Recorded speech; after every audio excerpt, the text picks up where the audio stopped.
हर हर महादेव। ओम नमः शिवाय। श्री शिव महापुराण विदेश्वर संहिता चौथा अध्याय। संत कुमार व्यास संवाद। सूजी कहते हैं, हे मुनियों, इस साधन का महात्म्य बताते समय मैं एक प्राचीन वृत्तांत का वर्णन करूंगा, जिसे आप ध्यान पूर्वक सुने। बहुत पहले की बात है। पराशर मुनि के पुत्र मेरे गुरु व्यासदेव जी सरस्वती नदी के तट पर तपस्या कर रहे थे। एक दिन सूर्य के समान तेजस्वी विमान से यात्रा करते हुए भगवान संत कुमार वहां जा पहुंचे। मेरे गुरु ध्यान में मगन थे। जागने पर अपने सामने संत कुमार जी को देखकर वे बड़े तेजी से उठे और उनके चरणों का स्पर्श कर उन्हें अर्घ्य देकर योग्य आसन पर विराजमान किया। प्रसन्न होकर संत कुमार जी गंभीर वाणी में बोले, मुनि, तुम सत्य का चिंतन करो।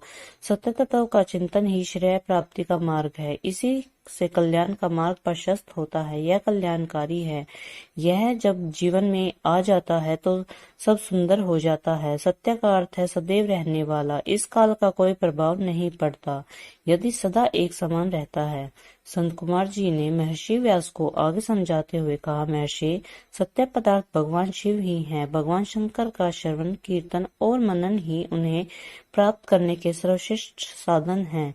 पूर्व काल में मैं दूसरे अनेकानेक साधनों के भ्रम में पड़ा घूमता हुआ तपस्या करने मंदराचल पर जा पहुंचा।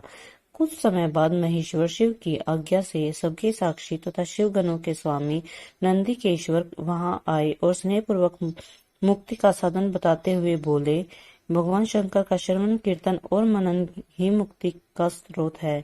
यह बात मुझे स्वयं देवादिदेव भगवान शिव ने बताई।